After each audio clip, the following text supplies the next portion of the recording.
about 50% of our phase 1 trials, first in man efficacy trials, are corporate ventures. And I would say 50% of our clients have some form of grant money, and then we're complementing that grant money with the clinical side of the trial. And 50% on the venture side are small cap and micro cap companies who probably already have a phase 2 trial underway and want to start now the next couple of proof of concept trials for the next round of financing. So we're based out of Tustin, Southern California. We have an office in New Jersey, and then we have an office in South Africa. Thanks, Martin. And moving on then to probably a more traditional, what you might think of more traditional corporate VC. We have Martin Heidecker from Boehringer. Martin. Hello, yeah, very traditional. So I'm with the Boehringer Ingelheim Venture Fund. We are a corporate venture arm of Boehringer Ingelheim, one of the top 20 pharmaceutical companies. 5 years ago, the company actually established the venture fund. We have 100 million euros to invest into therapeutic platform companies that are outside of what our parent company, Boehringer Ingelheim, is doing. We have invested over the last 5 years in 17 companies, mainly in tumor oncology, immunology, regenerative medicine, and gene therapy. Currently, what we're looking for is mainly regenerative medicine and gene therapy. I have actually set up and established the Boston office of the venture arm 2 years ago, and since 2 years I'm based in Cambridge and actually working with companies all over the US and try to get them invested. When we invest, typically, we are first money in. So often we even help our companies to write their business plan. In that respect, we act more like business angels, which I think differentiates us a little bit from our peers. We always syndicate. We never want to own the majority shares. Typically 20% is what we accept as an equity portion. And we co-invest together with corporate but also institutional investors. Thanks, Martin. And moving on then, we have Anne DeWitt from Sanofi Genzyme Biotech. Hi, good morning. We're here to invest and build relationships with experienced management teams that are developing therapies that will transform patients' lives. So we have a strong history of investment, starting with the Genzyme Venture Fund that was established back in 2001, and we continue with that mandate with a broader scope, including the strategic interests of Sanofi. So we are a strategic investor. We are graded by creating product opportunities for Sanofi through plain vanilla equity investing. So that might sound a little bit unusual, so I'd just like to give a very specific example to just help you have a better picture of what it is we look to do. So we've done 8 new investments in the past 2.5 years, and one of those investments was in a Seattle-based company called Immune Design. At the time we did the investment a couple of years ago, the company had a new management team. It was the Series C of the company, the new team.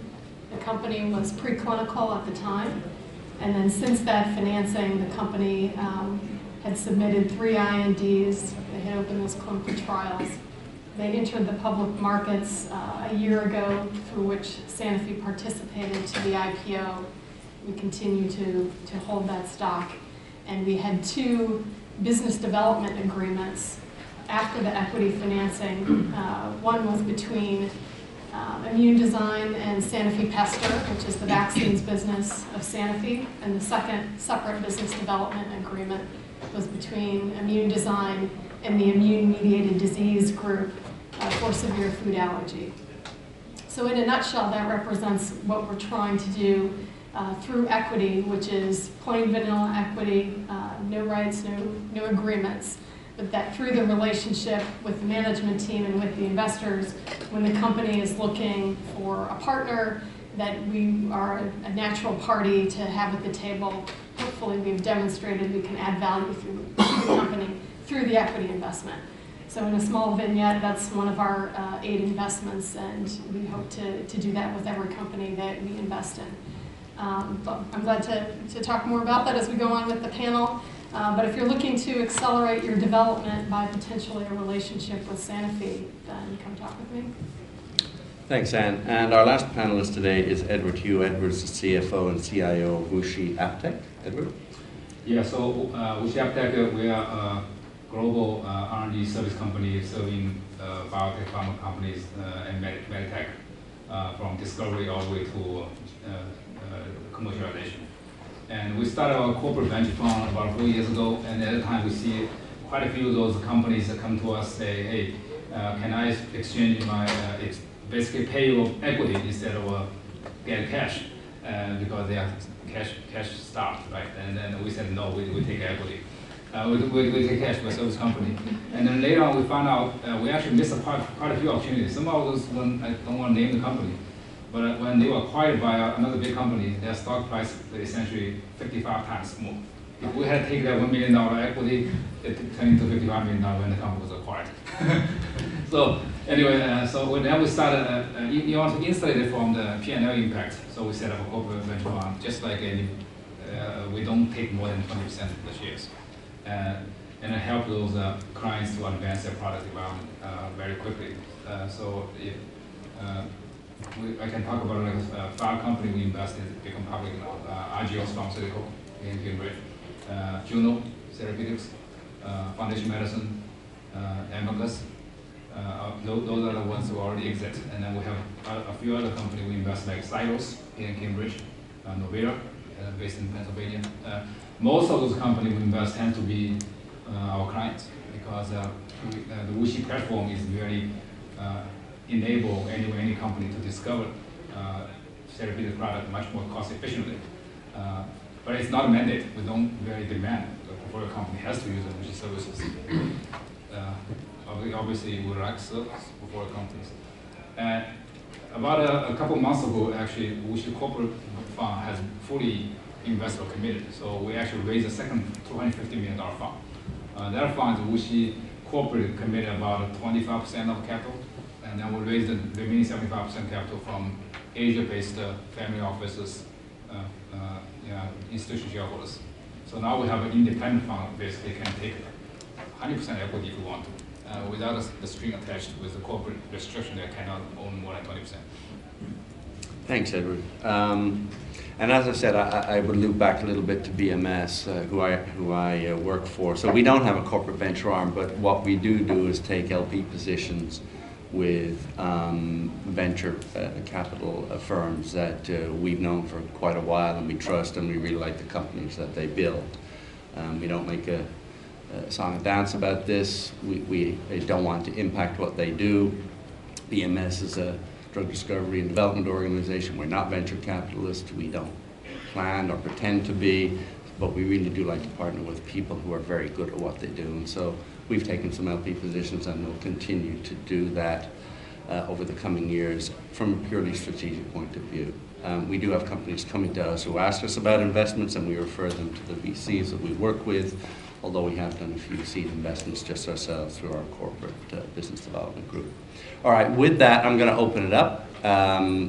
My assumption is that you all have questions, so please, who has questions for the panel?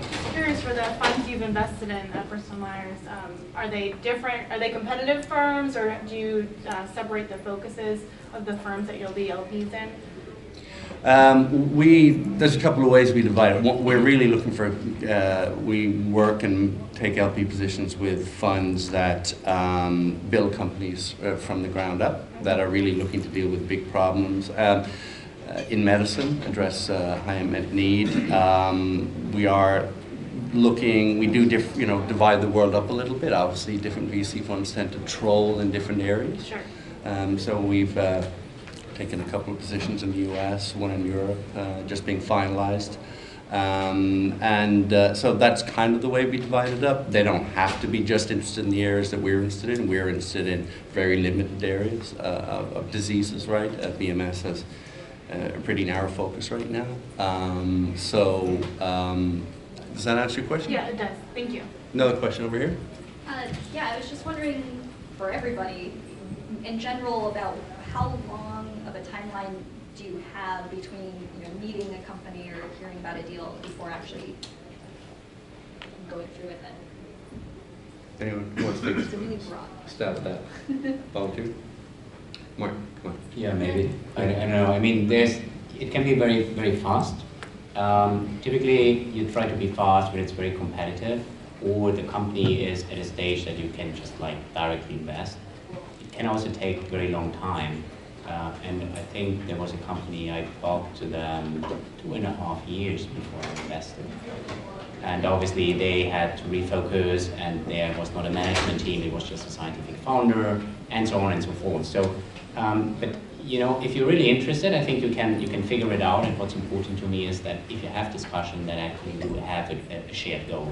And typically when we engage in those discussions, as I said, we always look for co-investors. And also that can take some time.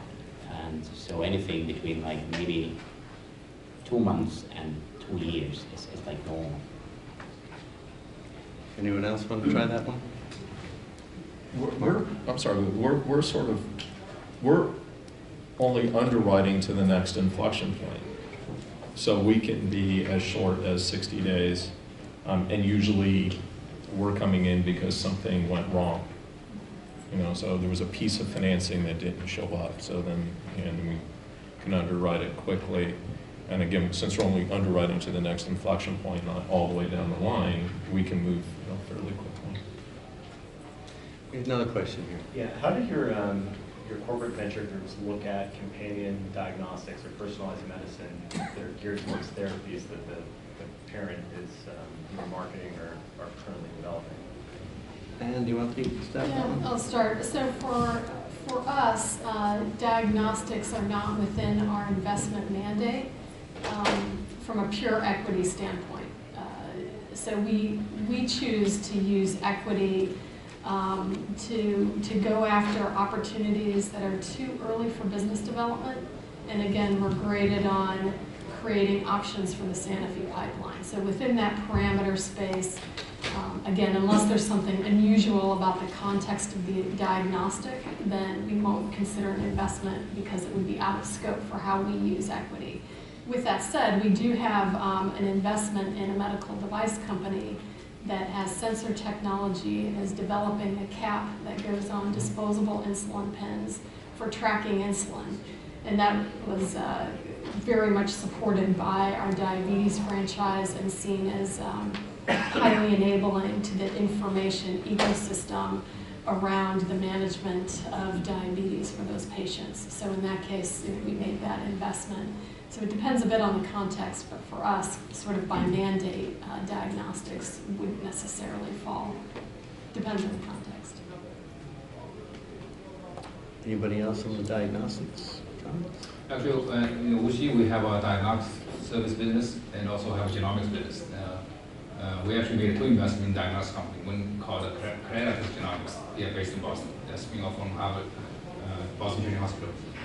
They are essentially rare disease, pediatric rare disease diagnostic company. Second one, we invested in DNA Nexus. It's a Mountain View, California company. They are the cloud-based genetic information storage and processing company that we partnered. So we made a substantial $50 million investment in that DNA Nexus. And then we partnered with our WuXi NextCode bioinformatics system and genetics lab really to offer one-stop solution for our clients. Anyone else on that? We do not invest currently in diagnostics. So BMS is not in the diagnostics business. We, again, it's just part of our corporate strategy is that we don't want to try and be something that we don't think we're going to be as good as others out there. So we just partner with companies who are in the diagnostics business. And if the VC that we've taken an LP position in, all of them have invested in diagnostic companies, but we have no influence over where they invest in. Edward, can I go to you and say, you know, I'm interested in this model and how that you have now at WuXi AppTech and how you kind of got into it because of the, you know, what you were observing, missed opportunities. Mm-hmm. Are there any types of opportunities that you think are particularly hot now, or any that you would particularly strategically decide to stay away from? I think that our investment philosophy actually we call it find and fund. Find means we find those best innovative company in the Western world, US, particularly US and probably a little bit in Europe. And those are the companies that have developed cutting-edge science-based product development. And found, it means we create a company in China from scratch. So over the last 4 years, I created 6 companies in China. All start from scratch, nothing. I was an entrepreneur, and then some of those licensing product from big pharma, they stopped developing. One of the company called Hua Medicine is extremely successful now. We founded this company in December 2011. The founder used to be the Roche's R&D center head in Shanghai. And he quit and started his company and licensed the compound from Roche, a GKA4 inhibitor for diabetes. And nobody wants to touch that compound because there's failure in other organizations in the US. And actually this compound is very successful. Now we finished phase 1C and get into phase 2. We're raising a $50 million round right at the moment. So those are the kind of interesting stuff that we're creating. In terms of investment area, obviously 60% of our effort are focused on therapeutics in oncology, diabetes, cardiovascular, ophthalmology, eye disease, and cell therapy. And then the remaining is focused on the medtech. The medtech, actually, we are particularly interested in bringing technology that is in the US and we can replicate or make it available to Chinese market. Because the device approval in China is much faster than the therapeutics. And also the amount of investment required to commercialize it is much, much smaller. So that's the area. And then remaining kind of 10-15% we are focused on healthcare IT, particularly mobile healthcare space. That's kind of our kind of strategy. Thanks. Martin, how about you? To you, what's of particular interest? Anything off strategy? Yeah, I mean, I can, get excited about many things, I have to say. I mean, what you typically see these days is a lot of tumor immunology kind of drugs, checkpoint inhibitors. Personally, I find the microbiome also very interesting in a way, not maybe using like different strains of bacteria to treat, but actually figuring out what is the crosstalks between the microbiome and those bacteria and the immune system of the patient or the human being. Regenerative medicine, I personally also find very interesting, going beyond cell therapies. We did one cell-based therapeutic company in Europe, but what we're looking today is actually identifying small molecules that activate resident stem cells. Gene therapy certainly becomes more and more hot, and I also like that. So those are the areas we're looking at. And can I ask you to address the same? Yeah, so What's hot, what's not? Yeah, so I think I'm similar to Martin. There's a lot of things that can get me excited. I think if there's evidence of, I use the word transformation when I first gave the introduction. Many of you probably know Genzyme is grounded in a history of creating transformative products, which means if you can take someone who has no chance of walking and create a drug that now allows that person, say as a child, to be able to walk, that is transformational because it fundamentally changes the life of the patient. And so, the financial calculations within Genzyme are, can you find enough patients to at least make the product break even? And then if you happen to find more patients, great. But that's sort of the Genzyme mentality is you go after transformative therapy. So what I like to look for is if there's a possibility and there's some evidence to suggest you are working on something that is transformative for the life of the patient, I think that can be very exciting to many people. You have less worries about will someone pay for it at the end of the day, because if it is transformational, chances are you can figure out how to get paid for it. So anything that falls into that transformative bucket for me is something of interest. In terms of areas, I think it's a lot of the ones that the others have touched on, and that are places where Sanofi can offer real expertise and competitive advantage in terms of diabetes, rare disease, MS, other immune-mediated diseases. And then we continue to look to compete in the oncology market based on our past history, certainly in the chemotherapeutics area, but then trying to figure out how do we play in the new area of immuno-oncology when clearly others are ahead of us in that game. So. Thanks. So Mark, I think you said about 50% you provide some sort of investment for 50% or so of the phase 1-2 studies that you run. What is the sort of framework that you use to decide which ones you're going to go in on and what you don't? Is it a transformational potential that Anne and others use, or what do you look at? Yeah, no. Yeah, because we're short term, right? So we're, like I said before, we're underwriting to the next inflection point. But what we do is sort of the antithesis, right? So usually somebody's coming to us very cash constrained. And the challenge is, how do you take 40 people or 50 people, demonstrate some safety and demonstrate some efficacy, so the other folks here can start to see, does it actually work on some level?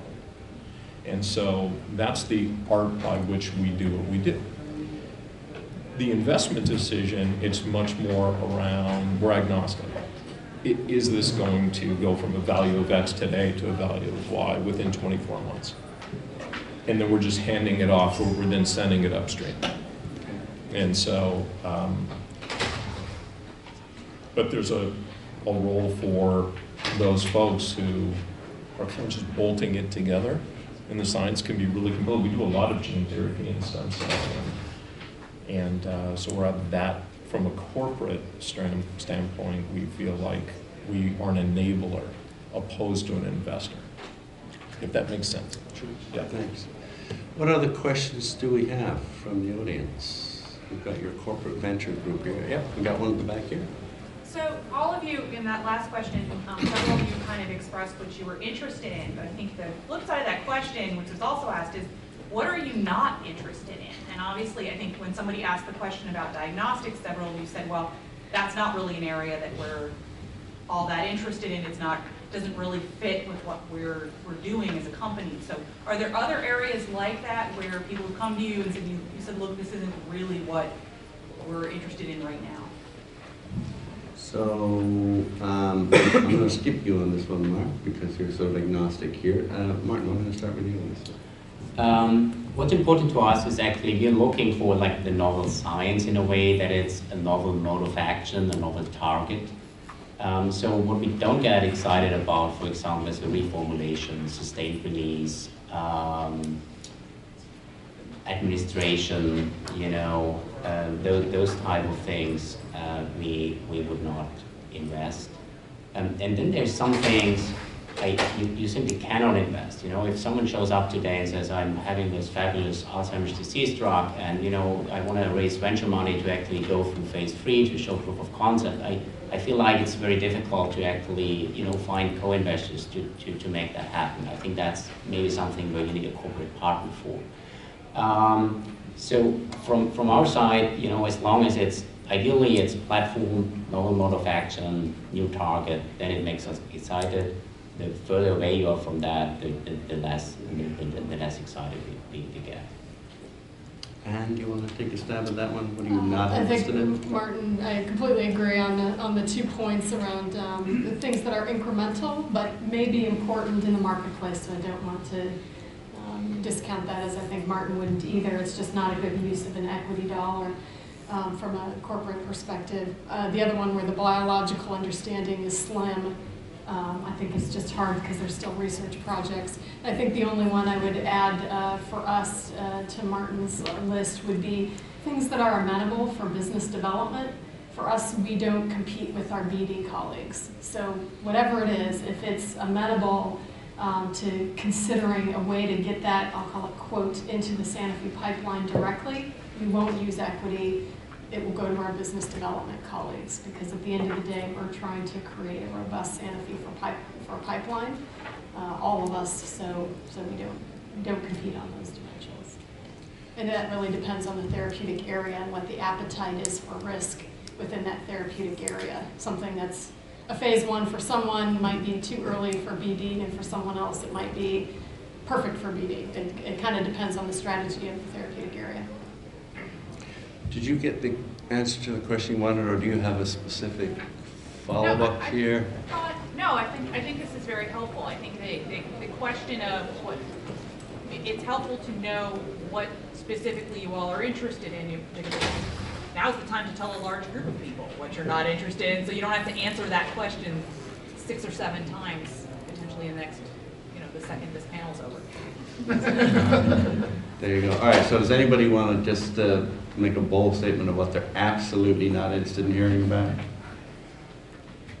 Beyond what you've already said, Mark?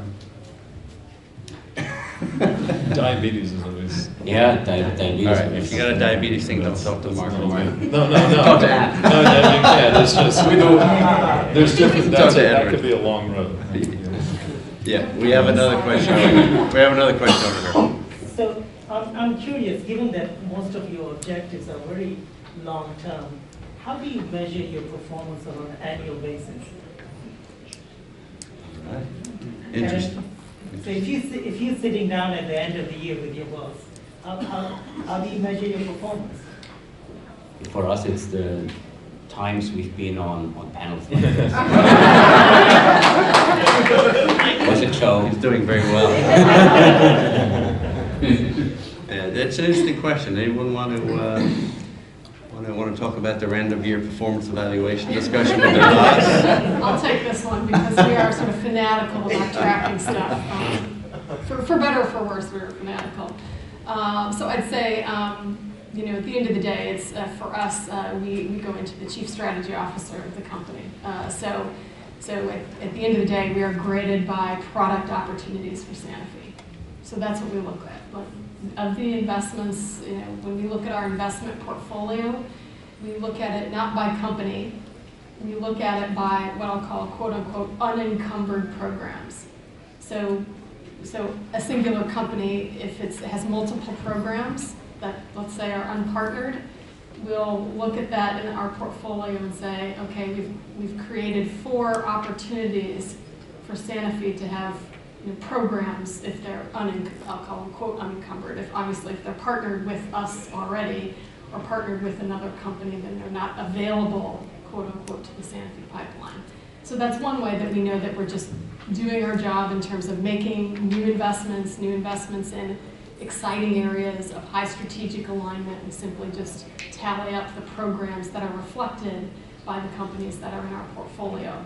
And we look at that, of course, annually, but I would say it's probably more frequently than that because we look to maintain good alignment with the strategy of the therapeutic areas, and as new areas are coming into play, we want to be sure that we're supporting those.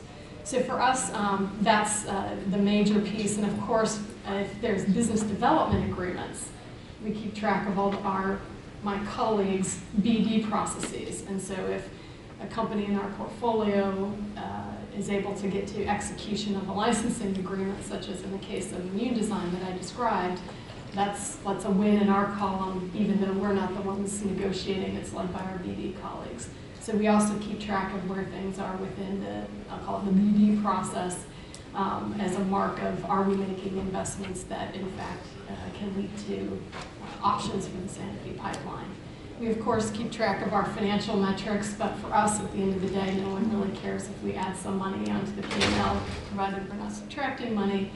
But for us, since we're evergreen, that goes to our ability to deploy new capital against new investments. So I don't want to downplay the financials because we look to run a fund that is a free option to build the Sanofi pipeline. But ours is purely on the strategic lines. So Anne, can I ask a question, follow-up to that? Do you get a negative mark of J&J? Does a BD deal with one of your portfolio companies? So I think the best that we can do is create Sanofi to be at the table. If we're too cheap, which we would never be, then we can't do anything about it. But we have created the opportunity for Sanofi to be at the table, and if at the end of the day, as an investor, we want the company to maximize its value creation. So from an investor side, it's just fine because, again, it's capital that we can deploy into the next investment. There you go. You can bring the big pharma horse to water, you cannot make it drink. Cannot make it drink. We're in an interesting situation because we have 2 customers. We have the biotech innovator, and then we have the venture world. And we straddle these two worlds because a lot of our referrals, if you will, come from venture capital. And we pride ourselves on killing a drug quickly. I mean, we encourage folks to come down, watch the dosing, because our principals have been doing this 20 years. We're on marketing panels of all major pharma. And they'll tell you, you know what, we love what this is doing. We think there's efficacy there, but it's not tolerated very well. We'll never be able to market, and we're going to kill this drug. And then you have somebody sitting there who's devoted 10 years of their life to this. But then it was referred to us from a venture firm to say, hey, you know, let's do this thing. So to answer your question, yes, there's always the economics. How much did we invest? How much did we get back? And run those IRRs pretty fast.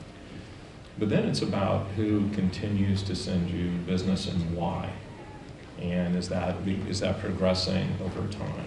And we have to straddle this you know, it's sometimes the hardest thing in the world, where you see someone who's devoted so much of their time. And I think you see these folks come into your office all the time. They're so passionate. But we can also tell this, it may even be really, you know, the efficacy is strong, but our principal said there's no way physicians are ever going to prescribe this drug, and they just have to give that feedback also. We can just talk about the tolerance in the unit. So it's who continues to, it's a big factor for us.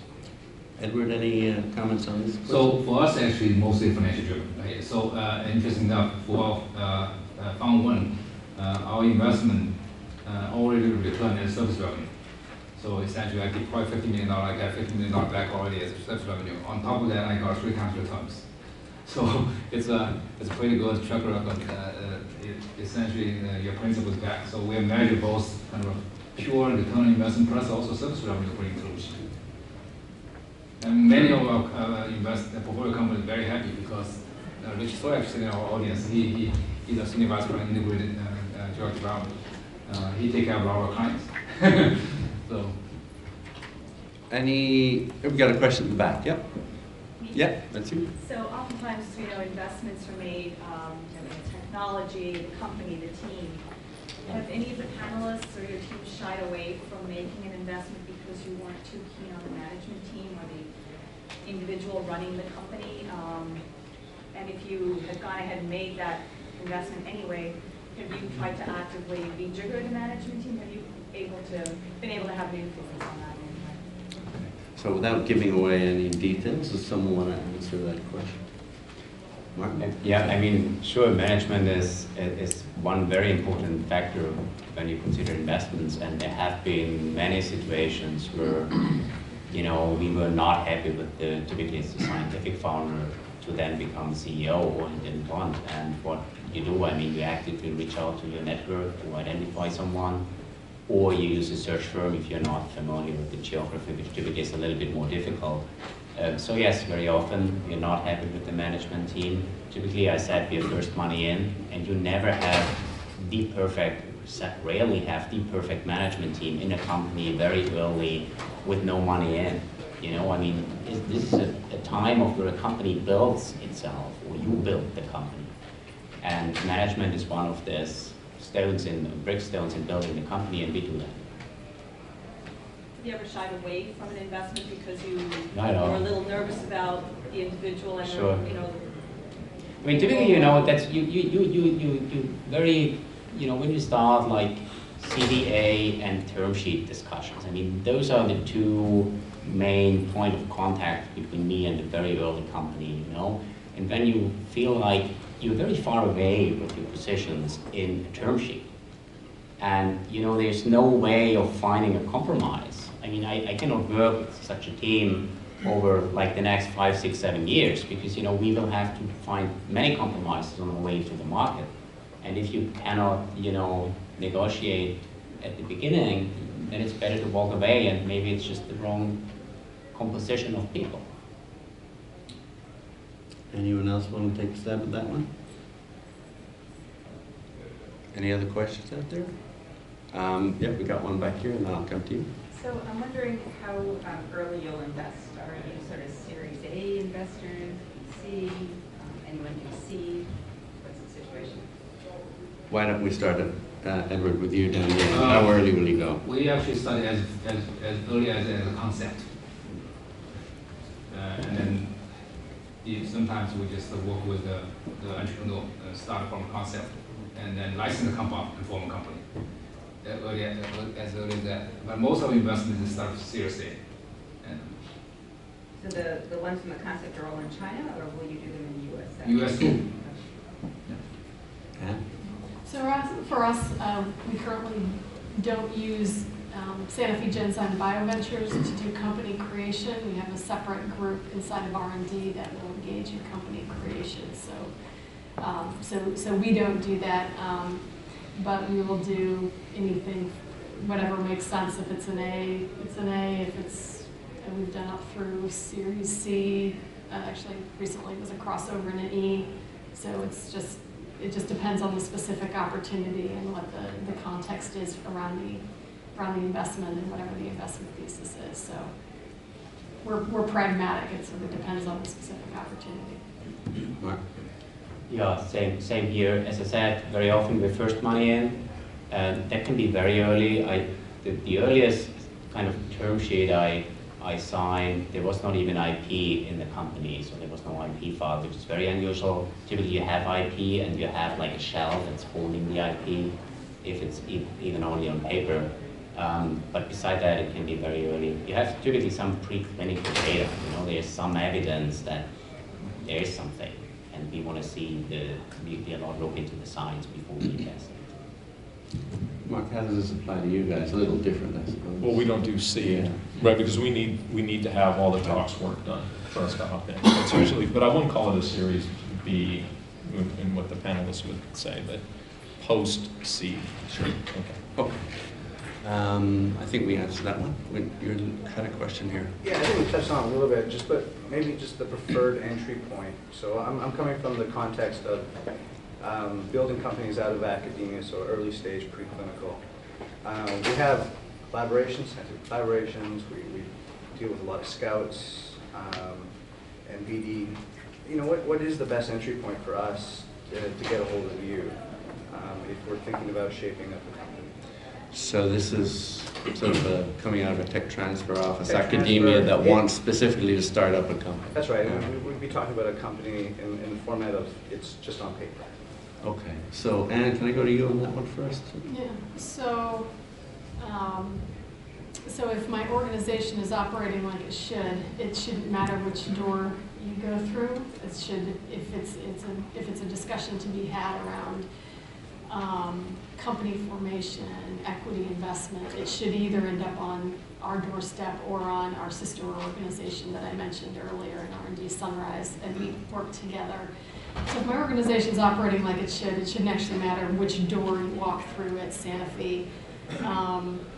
But the best way is direct. Of course, if you have a relationship with someone inside of Sanofi, on the leadership team, it's always nice to have an introduction that way. But do you have something more specific about, is there a individual or a group or? No, just the question just comes Okay. that, I go to a lot of these partnering sessions, and generally I'm not meeting with corporate ventures as much as I'm meeting with the BD folks. And I'm just wondering if that's an effective way for me to actually eventually reach you with the opportunity. Well, the comment I would make, and then I'll let maybe the panel also comment as well, is that it is always very helpful if you know what you want, right? So what is a little difficult sometimes is people come to our BD group and they really don't know what they want. They're, well, we're open to anything, you're a scientific founder. Yeah, you'd like to have a company, but he wouldn't mind just selling it's just, so it's sometimes a little different. And if you're very clear, we want to do a startup company, and you've done your homework, and then you should get directed to the right people more quickly. That's the only advice I would have. Anyone else want to comment? Yeah, maybe very, very similar to what you said. Typically the best way for the tech transfer office, if you want to start a company, is actually to find someone you can work with in helping us to communicate. Because if you have someone and then you start your Delaware C Corp, then there is something. You license the IP, so that's all you can do actually without venture money, and not just approaching me and saying, look, there's interesting biology here, but we don't know. You know, it could be like a collaboration deal, it could be like a company, but you don't have someone who's actually willing to go into this company, and that makes decisions a lot easier. We have 5 minutes. I think we got time for 1 or 2 more questions. So I want to give everybody an opportunity. We have quite a big crowd here. Any other questions for us? No? Oh, So I guess yeah. I'll ask another one. All right.